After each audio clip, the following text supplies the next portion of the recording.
Hello comrades. Today we'll be looking at a major event in communist history that shows the importance of a principled adherence to Marxism-Leninism, as well as Marxism-Leninism Maoism today.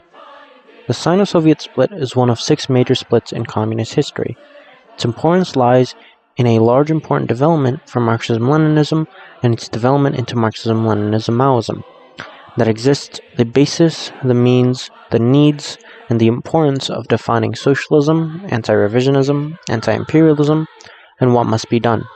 Obviously, Mao's actions before the Sino-Soviet split, such as his actions in the Civil War, his criticism of Stalin, serve important steps, but fully demarcate and establish themselves at a higher level, explaining important aspects of a socialist society and the Communist Party's actions, providing a proper basis for understanding the importance of two-line struggle and investigating the situation at hand for proper action to be dynamically taken.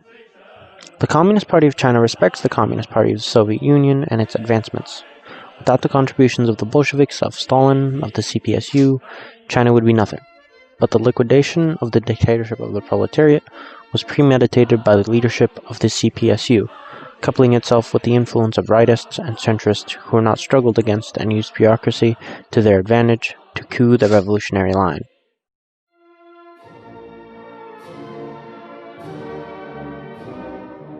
The PRC and the USSR were close allies. After the War of Resistance against Japan, Stalin urged to continue the alliance between the Communist Party of China and the Kuomintang. Mao's criticism of Stalin's position led to Stalin self-criticizing his uncritical stance of supporting the CPC-KMT alliance after an established compradorship in the KMT government. After 1949, there was an important internationalist unity between the two that developed the two with important aspects of socialist construction, especially with China. China's relationship to the USSR had been dependent on industrial imports for development in the new democratic period in 1949 to 1956. Soviet advisors, money, even resources helped the Chinese develop the industry. Stalin and Mao respected each other as communist leaders, and the contributions of Stalin's socialist construction was important for Mao's application of Marxism-Leninism via that of Mao Zedong thought. After Stalin's death, Mao had analyzed and criticized aspects of socialist construction in the USSR. Stalin's failures varied, but the opinion of 70% correct, 30% wrong, or 70-30 applies to understanding Stalin's great contributions and what we can learn from socialism in the USSR. Although the USSR was a proletarian dictatorship and was important in recognizing true democracy within inner and outer party organizing in the state, there were actions carried out by Stalin that had not taken into importance the masses' concerns and ideas. There was little to no attempt to analyze and engage with the masses, to take the ideas of the masses and use it as a guiding principle to make a plan of action, so to speak. This is Mao's theory of mass line, and was formulated from the commandist actions of Stalin and the CPSU. The USSR had applied a form of proto-mass line. For example, in the 1930s, the writing of the Constitution took into factor the opinion of the masses, but actions were still led purely by the opinion of party leadership and their views of the conditions presented, instead of analysis and investigation of the situation through the masses, being seen as a principal action the party leadership must do, to allow a mass character to form around the vanguard party and their actions. For example, the collectivization programs were a part of this. Although the collectivization from above was justified because on one hand, the Soviet government needed to increase productivity in the agricultural countryside, as to allow increase of productivity in the industrial centers of the USSR.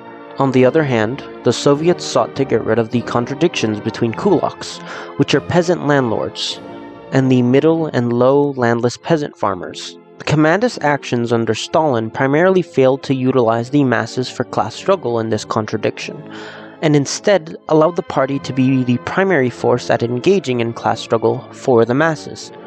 What's the issue though, dear comrade, you might ask?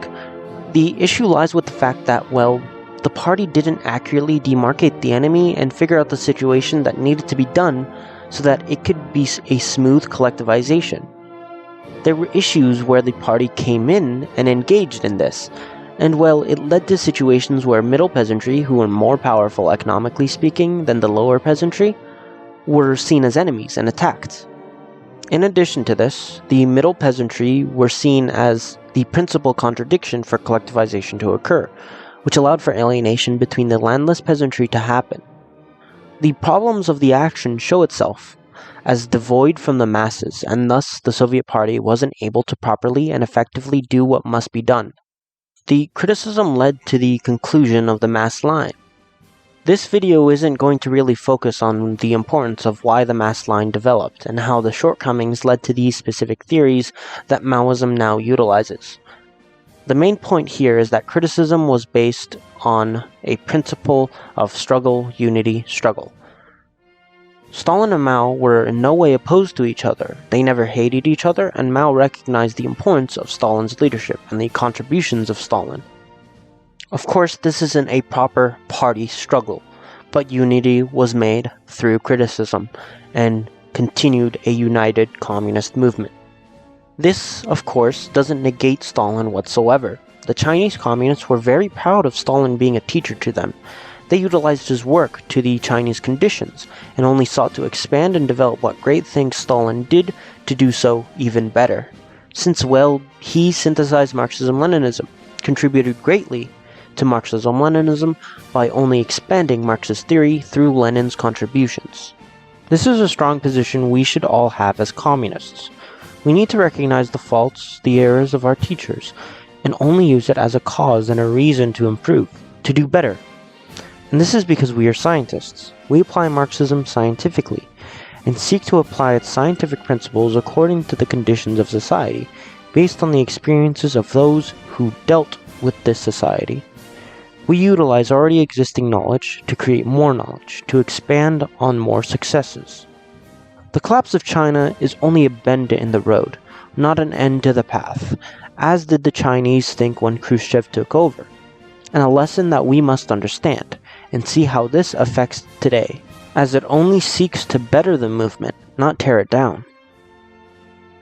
As Stalin's death came, there was rise to a new leadership at hand, who to come and where to go. Malenkov was the man who took Stalin's place. The details as to why or how won't be too varied, but to say the least, Malenkov was a man who admired Stalin, that only showed a static behavior regarding socialist construction in the USSR. His leadership didn't dynamically apply anything new or sought to improve the Soviets' conditions. It was even worse when Khrushchev built a clique that struggled against Malenkov's very neutral and static position on socialist construction. He was kicked out of leadership by Khrushchev and his clique. A struggle against Malenkov and a nearly violent takeover by Khrushchev. The Khrushchevite coup had foregoing events that killed many communists, both during and after the takeover, that led into the road to capitalist restoration, that led into chauvinism, revisionism, and reformism within the USSR leadership. But even with these consequences, Khrushchev's secret speech is one of the most damning aspects about Khrushchev. He had sought to essentially perpetuate and disregard the popular and great actions of Stalin, by claiming that Stalin had built his own cult of personality, that Stalin was a mad tyrant, that Stalin had a ruthless view of treating the Red Army and the lower tiers of the party, and actively bureaucratized the Soviet government. Outright lies that only defamed Stalin, that only fed into bourgeois ideology and became the framework of most bourgeois historical views of the USSR under Stalin. He not only used it against Stalin, but against the dictatorship of the proletariat. He used it to empower many aspects of the internal bourgeois class, that of the managerial groups within a lot of collectives and communes across the Union. These actions in the 20th Congress showed the leanings of Khrushchev and how it defined his leadership and those ahead in power after him being ousted. The defining of a new dictatorship, that which Khrushchev calls dictatorship of the whole people, that negated the dictatorship of the proletariat. The CPC was quick to criticize this, with a text detailing the historical importance and examples of the dictatorship of the proletariat, which was provided for the proletariat worldwide, and showed that mistakes like a new declaration of an entirely new structure will only be negating the struggle against capitalism. Although this criticism was brought up, the 1956 declaration in the 20th Congress of the CPSU had been placed to be a major point of unity between socialist nations, workers' parties, and communist parties. The major points tended to look at imperialism in decline, declared support for anti-colonial and anti-imperialist efforts in Africa and Asia, as well as opposing the militarization of U.S. occupied areas, such as West Germany or South Korea. Between then and 1960, there was no open point of criticism from either side. It was primarily avoided by referring to the revisionists from the Chinese in the ICM and not explicitly referring to the Soviets. The issues of Yugoslavia and Tito were also carried out as a larger point of contention in the ICM, both by the Chinese and the Soviets, although the Soviets go back on this decision. Even then, the tensions between the revolutionaries, that of Marxist-Leninists in China and Albania, and the opportunists, that of the revisionists in the Soviet Union, had stayed strong. During the June 1960 international meeting between communist parties, the Chinese delegates had led a strong and heavy criticism of the Soviet delegates and Soviet policies. This point had sent a large reaction from the Soviets, an attempt to quit any more expanding of these criticisms.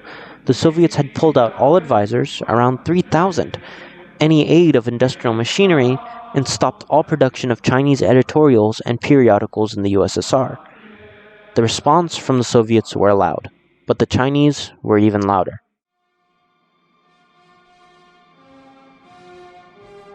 An important moment had happened when the tensions grew to this point. The criticisms from the CPC and support from the Albanians had shown a period that only solidified the advancements of Marxism-Leninism against that of revisionism. The early 60s, primarily between 1961 and 1964, saw the CPC produce a large amount of text refuting Soviet positions, and the revisionist takeover in the CPSU and the ICM. The rejection of Stalin by Khrushchev and the CPSU had large effects, as I've discussed before. It only fed bourgeois ideology and rejected essential developments led by Stalin. The Chinese communists have criticized Khrushchev on this point. On the Stalin question was a commentary by both Renmin Ribao and Hong Qi that replies to the CPSU's comment on the criticisms of Khrushchev negating Stalin, which consisted of accusing the CPC of being defenders of the personality cult and peddlers of Stalin's erroneous ideas. This response was an unprincipled response to a desire to correct incorrect ideas held by the CPSU, as the text itself says. When he was fighting the Mensheviks, Lenin said not to reply to an argument of one's opponent on a question of principle and to ascribe only pathos to him means not to argue but to turn to abuse. The attitude shown by the Central Committee of the CPSU in its open letter is exactly like that of the Mensheviks. We see this attitude continue on by the CPSU in later issues. The CPSU's new line of peaceful coexistence deviates from that of Lenin's and of Stalin's, which the Chinese communists support. Now, what exactly is peaceful coexistence? Lenin primarily refers to this by focusing on the fact that as socialism develops, it will develop in one or other nations, that socialism won't occur in one sweep, but will occur by allowing revolution to continue nationally and at different periods.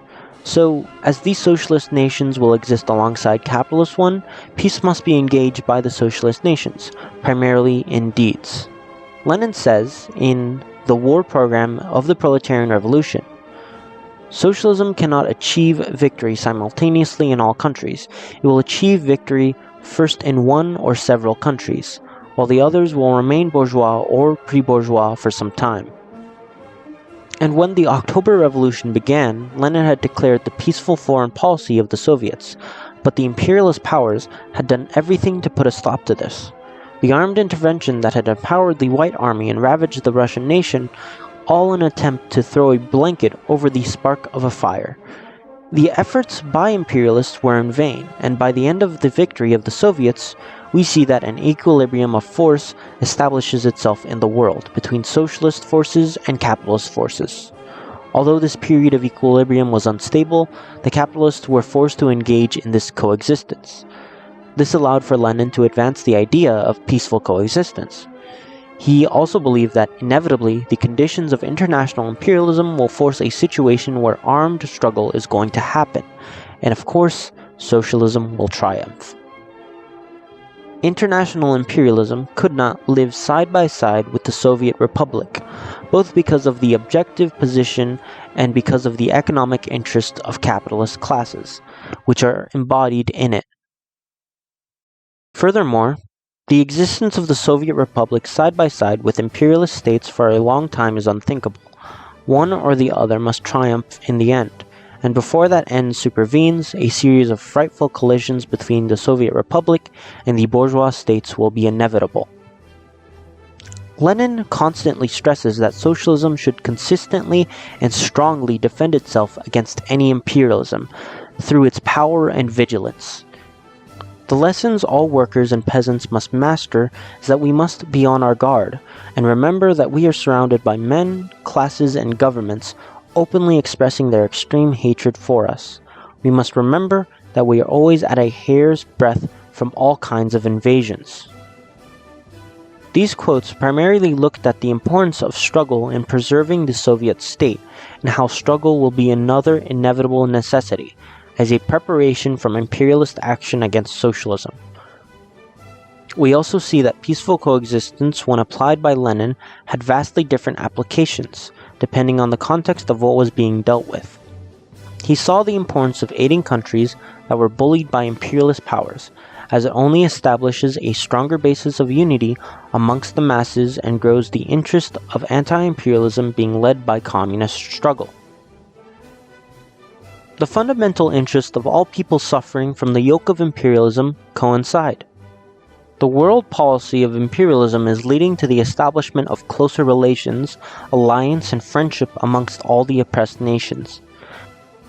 The peaceful policy of the Soviet state will increasingly compel the establishment of closer ties between the Russian Soviet Federated Socialist Republic and a growing number of neighboring states.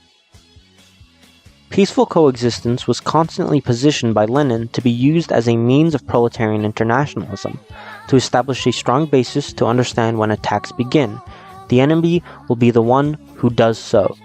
He called for workers within the invading nations to try to embrace this peace by establishing a strong movement that works against the imperialist cause of offense.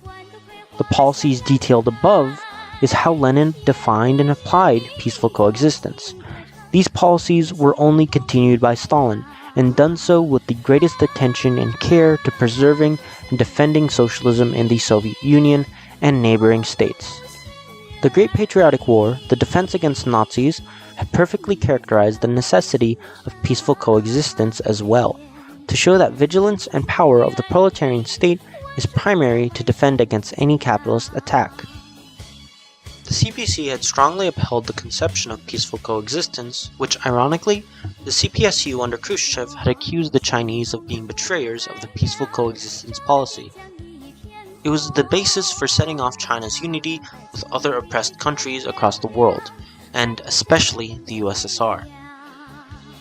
In the Chinese criticism of Khrushchev's phony policy of peaceful coexistence, it deals with this question with an important focus. In our foreign affairs, over the past 14 years, we have adopted different policies towards different types of countries, and varied our policies according to the different conditions in countries of the same type.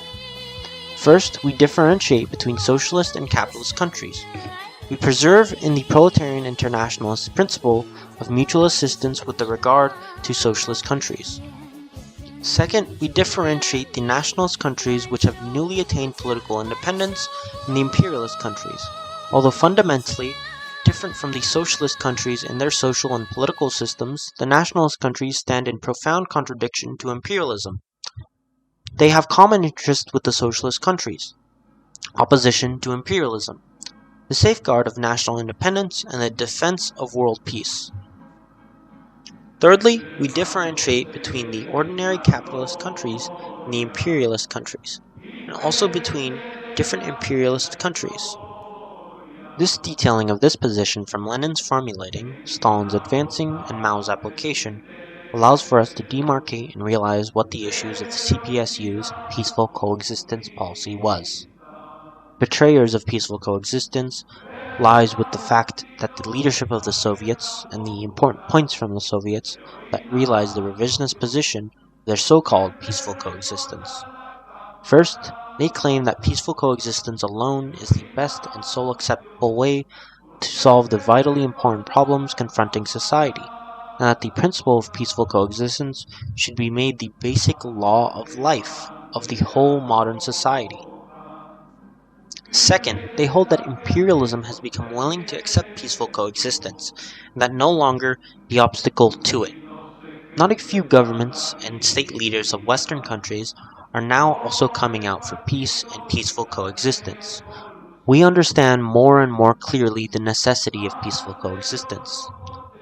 Third, they advocate all-around cooperation with imperialist countries, and especially with the United States.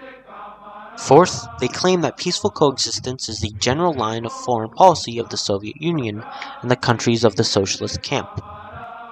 Fifth, they assert that the principle of peaceful coexistence determines the general line of foreign policy of the CPSU and other Marxist-Leninist parties. Furthermore, claim that it is the basis of the strategy of communism in the world today, and that all communists have made the struggle for peaceful coexistence the general principle of their policy. Sixth, they assume that peaceful coexistence necessitates success of a revolutionary cause, and that there is no necessary act beyond this. Lastly, they view that peaceful coexistence will be primary in helping the international labor movement by regarding action to be best applied through peaceful transition into socialism. Lenin upholds peaceful coexistence as a socialist country's relation to those of different social systems. Khrushchev views it as the primary and basic law of modern society. Lenin upholds peaceful coexistence as one of the many differing policies of the international proletarian in power. Khrushchev expands it into being a general line that all socialist countries and communist parties should uphold. Lenin upholds peaceful coexistence as a general response to the aggressive imperialist response. Khrushchev uses peaceful coexistence to cater to imperialist aggression and to capitulate to it. Lenin holds peaceful coexistence as a basis for international class struggle. Khrushchev upholds his so-called peaceful coexistence as a primary basis for class collaboration internationally and between quote-unquote socialists and imperialists. Lenin places peaceful coexistence as a basis for struggle of all oppressed people. Khrushchev doesn't, as he uses it to supplement struggle with pacifism, to renounce revolution, and thus defeat proletarian internationalism. The issues the Chinese had with peaceful coexistence was that of genuine betrayal of Marxism-Leninism, of proletarian internationalism. It built itself on capitulation to capitalist powers, and the reason why this occurred was because the Soviets saw a threat in nuclear warfare, and disregarded proletarian unity and mass power by capitulating and establishing economic ties with the US, a position that leads itself as anti-masses and tries to treat imperialist powers as if they are truly powerful. As Mao has said, imperialists are only paper tigers. They hold no support from the masses, and as they decay while expanding, as they oppress more people, they lose their hold of power and lend it to the proletarian worldwide. Mass power lies with the revolutionary fervor of the people and continues itself through peaceful coexistence of socialist nations against imperialist countries. This is only a showing of the erroneous positions of the revisionist leadership of the USSR and their innate development of capitalism and social imperialism.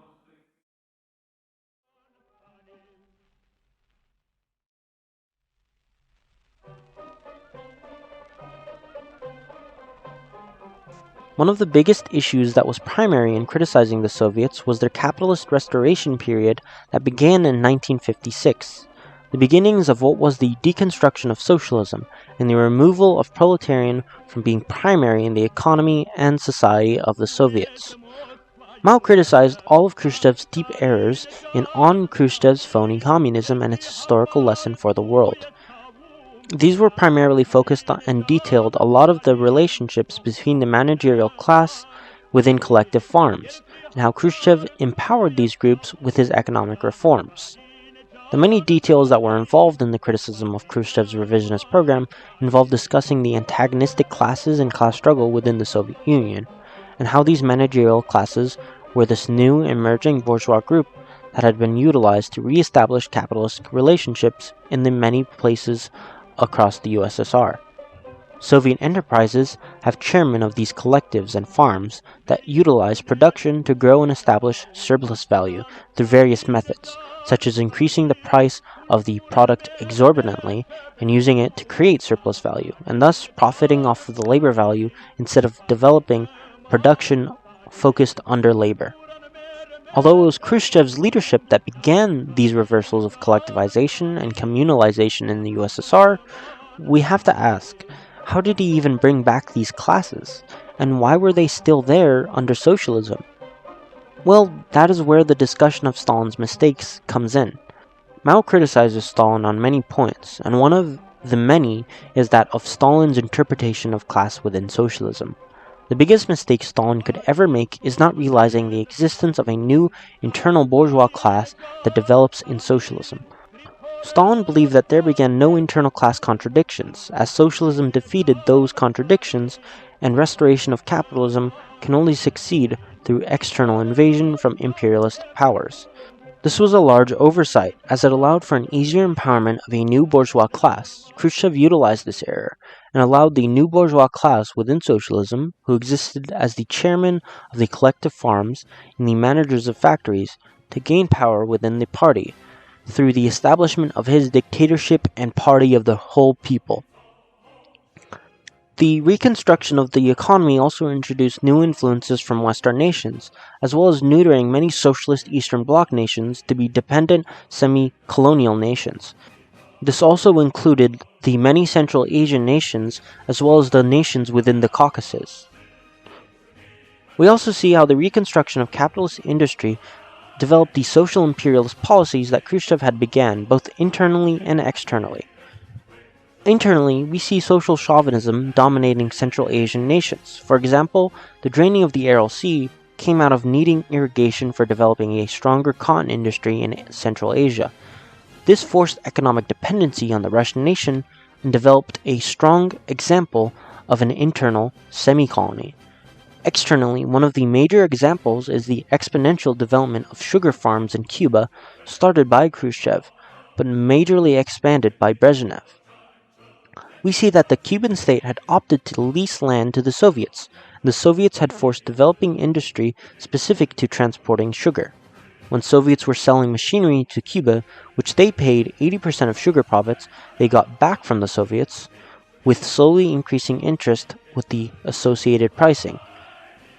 In less than a decade, 8.5% interest buying industrial machinery became 11%, and then increased itself to 53% interest. To hammer the point even harder, we see that sugar production had increased from 3.9 million to 10 million between 1964 and 1970. And although this does not present the reasons as to why the Sino-Soviet Split happened, it showed that the tendencies of social imperialism and the capitalist restoration period under Khrushchev's leadership had established the basis for importing capital to such a large degree and continuing Cuba's position as a sugar colony that is dependent on a superpower. An apologist of neocolonialism, the revolutionaries of Renmin Ribao and Hong Qi discuss major points and erroneous positions by the CPSU leadership that disregards the fact of the new form of colonialism that exists as semi-colonialism. The position the new CPSU leadership had upheld was one that colonialism had been entering its final stage, and only a few places in the world end up being colonies, specifically Portugal's colonies in Mozambique and Angola. Now, this analysis doesn't consider the facts. The facts lie that colonialism has not left whatsoever, but continues as neocolonialism, or as we would claim today, semi-colonialism. To elaborate, the theory of neocolonialism presented by the Marxist-Leninists of China in the 60s differs little from what semi-colonialism is. The only difference lies with how imperialism dominates over these liberated colonies, and utilizes colonial relationships. Neocolonialism assumes that colonies exist as a new form, that are still dominated by their former colonial overlords. Of course, this happens, and primary colonial forces still had influence in their former colonies.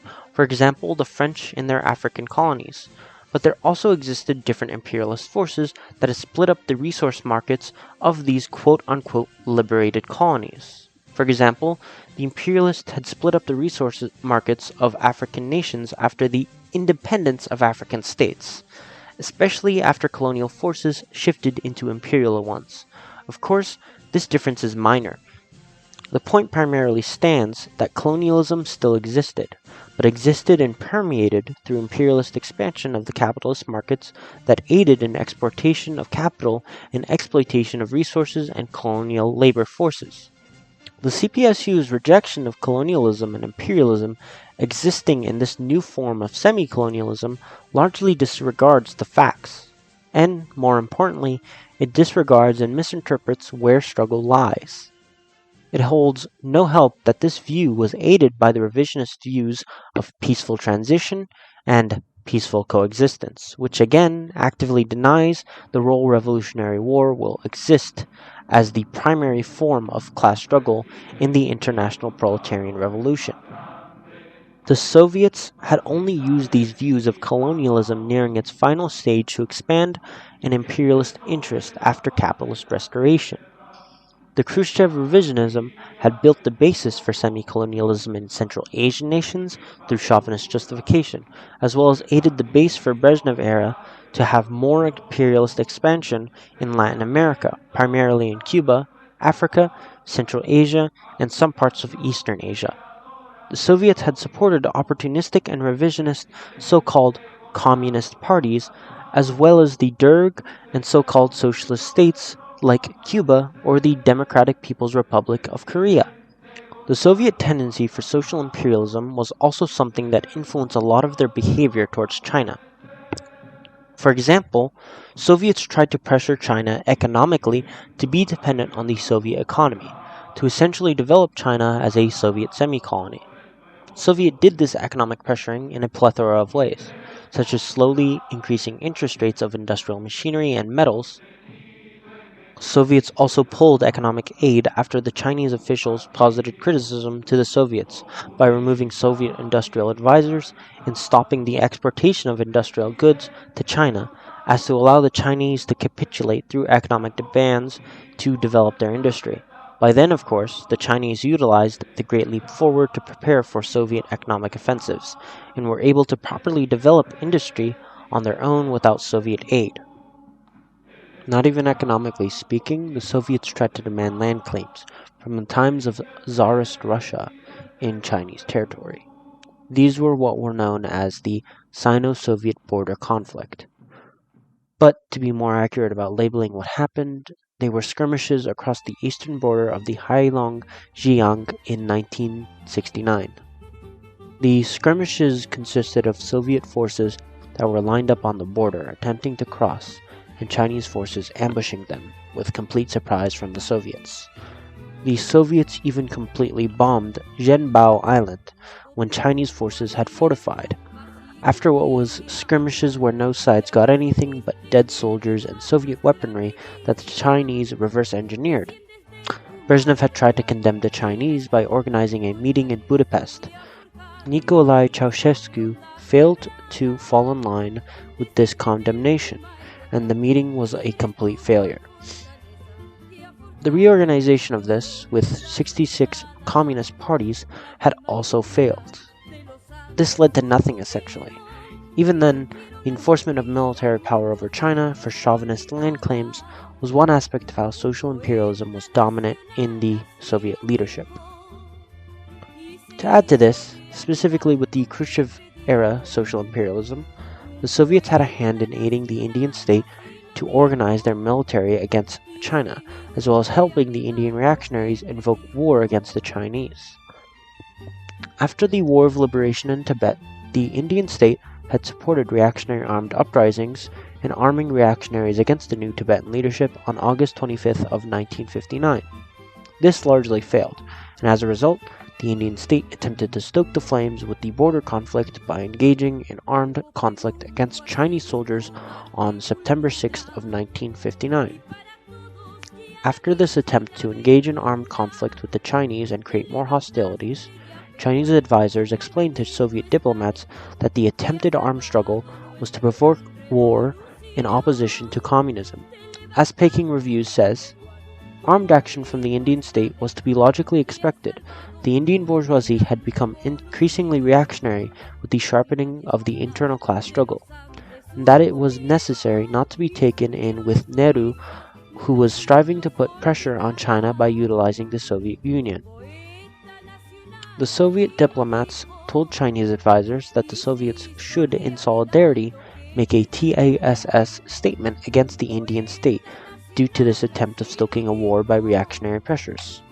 In response, the Soviet diplomat was told not to quickly call for a response and wait for a proper investigative report, and as such, a copy of Zhou Enlai's letter for peace between the Indian state and the Chinese state was given to the diplomat. Chinese officials urged the diplomat that the letter by Zhou was already sent to Nehru, and that there was no need to issue a TASS statement. The night of September 9, 1959, without any warning or notice, the TASS statement was issued, and worst of all, the TASS statement had placed a stance of neutrality and even condemned China for behavior not even done by them, claiming regret that this issue could not have been solved.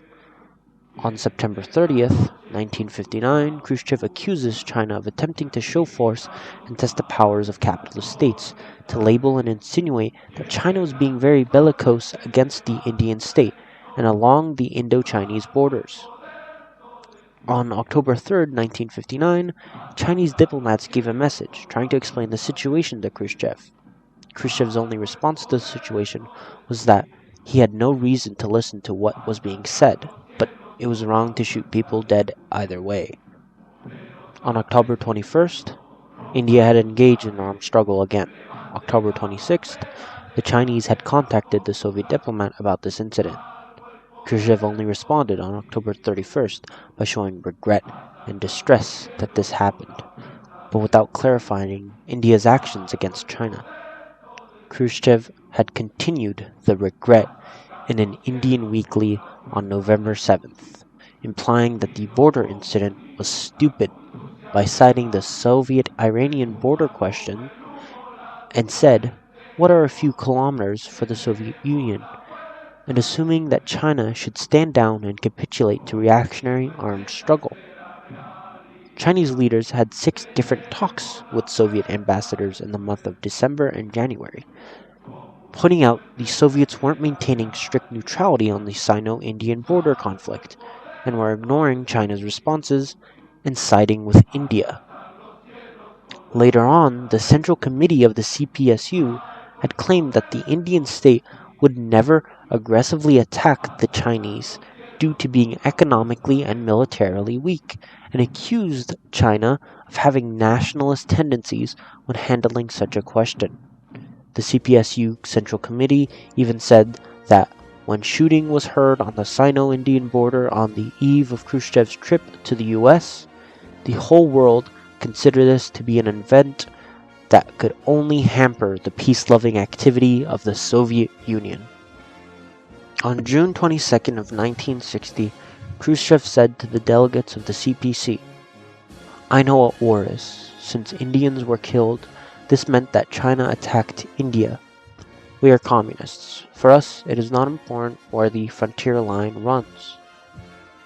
On October 8th, 1962, a Chinese leader told Soviet ambassadors that China had information about a massive attack India was preparing, and that the Chinese would not be slow to defend against the attack.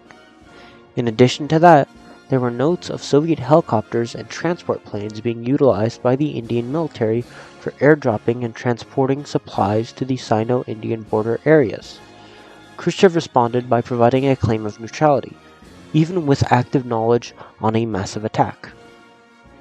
And on October 20th, the Indian reactionaries did launch the massive offensive on Chinese military. After the end of the conflict, Khrushchev had responded by forgetting everything he said about remaining neutral, and went on about the nationalist claims of land, and how sparsely populated and of little value the land between China and India was. He claimed that Lenin would never support this view of dealing with boundary disputes by resorting to arms. Khrushchev supported the Chinese, ordering a unilateral ceasefire and withdrawing her troops. But Pravda editorials had then openly shown all support with the US imperialists and their support in the Indian reactionary war against socialist China, covering themselves no more with their false views and lies to the Chinese people. This is a blatant form of betrayal against the Chinese communists and the proletarian across the world. Even with active and friendly relationships between the two, the Soviets actively lied to the Chinese, and instead of standing in solidarity with the Chinese proletariat, they stood with the reaction, they stood with the imperialists. Socialism in words, imperialism in deeds.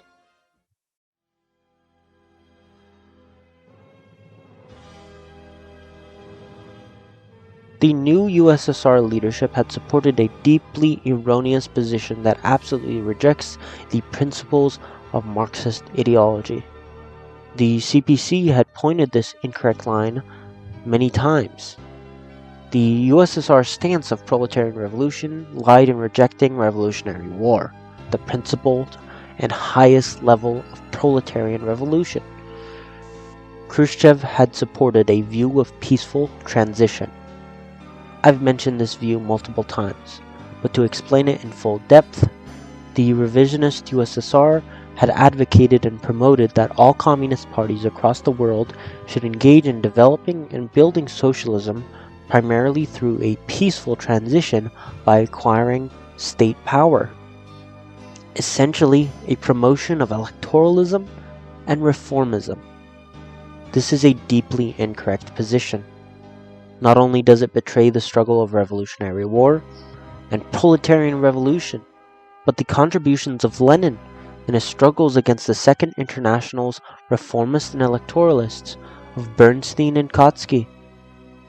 Khrushchev holds that the proletarian can win stable majority in parliament under the bourgeois dictatorship and under bourgeois electoral laws.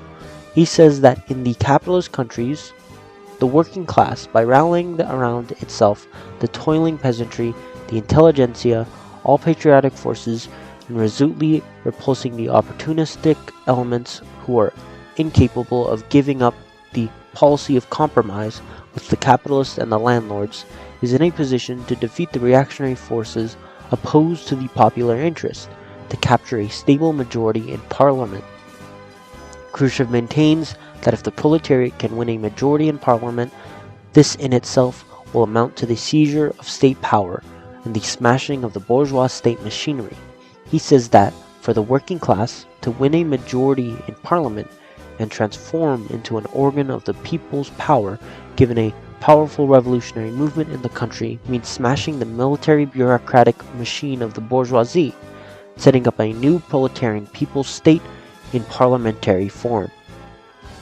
Khrushchev holds that if proletarian can win a stable majority in parliament, this in itself will enable it to realize the socialist transformation of society. He says that winning of a stable parliamentary majority could create for the working class of a number of capitalist and former colonial countries the conditions needed to secure fundamental social changes. The present situation offers the working class in a number of capitalist countries a real opportunity to unite the overwhelming majority of the people under its leadership and to secure the transfer of the basic means of production into the hands of the people.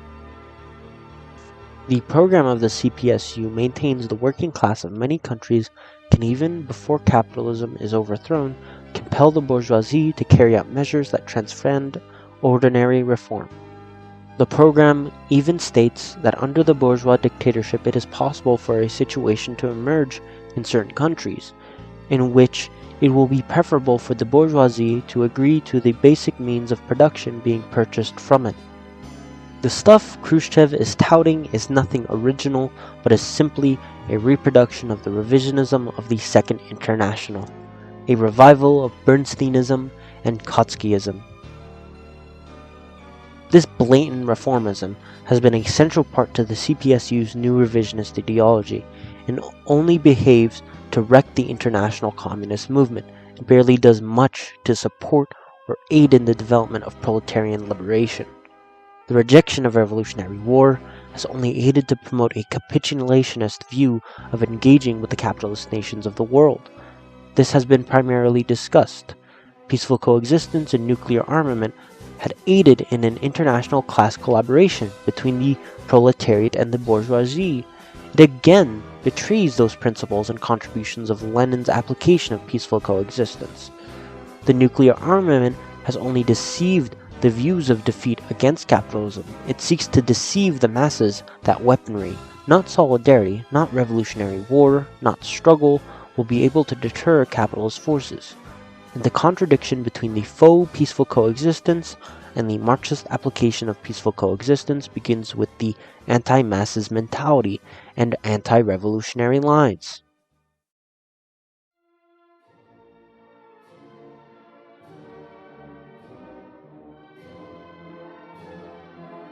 The historical perspective is important for the Marxist movement worldwide. We can first of all look at the contributions of Mao, which developed as a result of this event and the succeeding criticisms by the Chinese communists. The importance and formulation of two-line struggle came out of the criticism of Stalin's incorrect views of internal class conflict within socialist society and communist movements, as Stalin thought that no such conflict existed. Mao had seen the events of Khrushchev's coup requires that lines form within all communist party, and all those lines form into two main lines, the leftists and the rightists, the revolutionary line and the opportunist line, within all communist organizations, within all parties, within all organized movements. These two lines struggle to become the one that succeeds. They form the primary contradiction of all communist organization, and can become the primary aspect of the contradictions through struggle. In the case of Khrushchev, the Khrushchev clique won. In the case of Deng, the Hua Deng clique won. These specific lines were the right opportunists of their respective communist parties, and they led to the deterioration of revolutionary struggle both within and by the party. Two-line struggle serves as an important note, to say the least, to be able to analyze the party membership, even if it is that of a pre-party mass organization, and be able to struggle against those who hold opportunist lines. Of course, this isn't as one-dimensional as I'm laying out here. There are those who are centrist within the party, that refuse to choose a side or stay in the middle because they hold no principled views. For example, during the Sino-Soviet Split, Ho Chi Minh was upset that the Chinese and the Soviets were opposed to each other in the ICM. He was a centrist in the international communist movement's own internal line struggle. Of course, this does not detract from his revolutionary contributions, but it only deterred those struggles. The refusal to try to struggle and to attempt to only amend differences and not struggle ruthlessly against incorrect ideas was something he applied in the Vietnamese Communist Party. We see that the rightist takeover occurred when his death came in 1969, and Le Duan took over, who, although led a revolutionary war, was a chauvinist leader that refused to lead new democracy into socialism, and capitulated to imperialist interests of China and the US. Hence, the centrist line will only allow the rightist line more chances of success. It feeds into opportunism instead of struggles against it. Another great contribution that came from this very same criticism is the development of the Cultural Revolution, and how the application of socialism in the USSR had led to a stronger development of the understanding that there are still internal class conflict within socialism, and there needs to be a means to purge those bourgeois elements of society, whether it be the cultural, social, and ideological views of society. For example, changing the education system by allowing students to ruthlessly criticize abusive educators of bourgeois ideology, or that of economic relations of production. For example, workers criticizing the manager's focus on the production process and what the intentions of production is. And the application of the Cultural Revolution was a great success.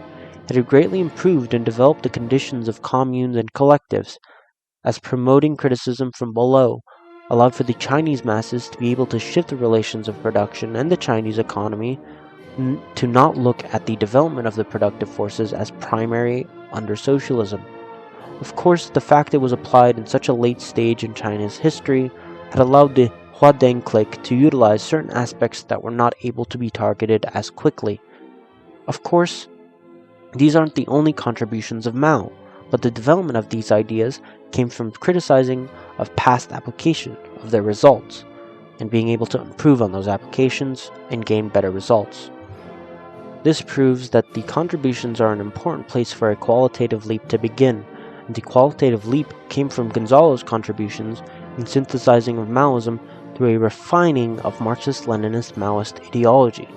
Even then, another point to look at is how practice shows itself true, and the Marxist theory of knowledge allows for a stronger scientific understanding of how we can gain from contributions from failed applications. Because we are scientifically improving on the last applications, while viewing the successes of these applications as principle over the failures, only bends in the road, not a complete stop. The Soviet fall to revisionism not only had the Sino-Soviet Split occur, and the lessons of Mao and the CPC be important for their contributions to Marxism, as Marxism, Leninism, Maoism, but teaches us that there were deep errors within the Soviet structures under Stalin, primarily the external Communist Party's nigh-dogmatic upholding of the Comintern. Of course, after World War II, the Comintern didn't exist, but the CPSU served as mainly a central figurehead of communists worldwide. The issues lie with that fact that many communist parties followed Khrushchevite revisionism. We can see that the blatant reformism fallen throughout many Western communist parties, the CPUSA for example, the chauvinism and acceptance of social imperialism being a normal occurrence of many communist parties, the Communist Party of Iraq for example, and this should be realized already, but we should place solidarity amongst leadership primarily over following principled leadership.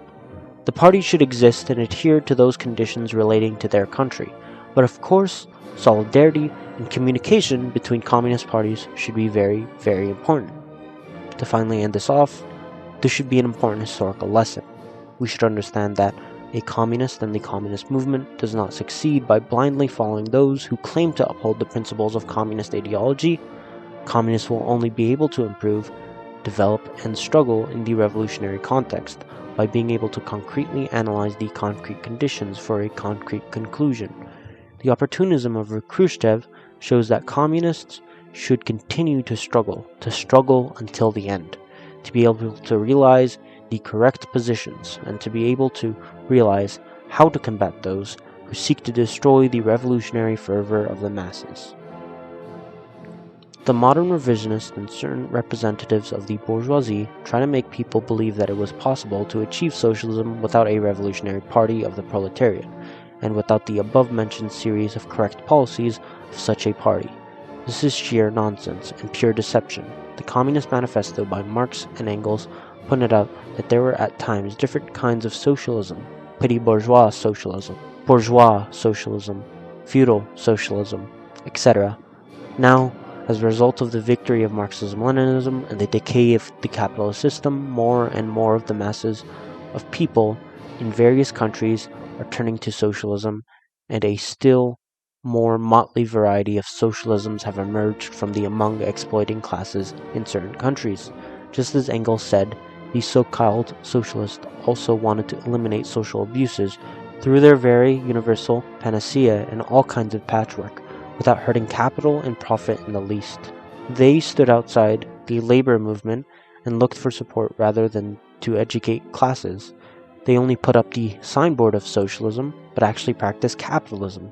In these circumstances, it is of extremely great relevance to adhere firmly to the revolutionary principles of Marxism-Leninism and to wage an irreconcilable struggle against any tendency to lower the revolutionary standards, especially against revisionism and right opportunism.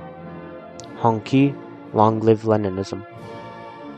This is Comrade Ruby, and good day to all.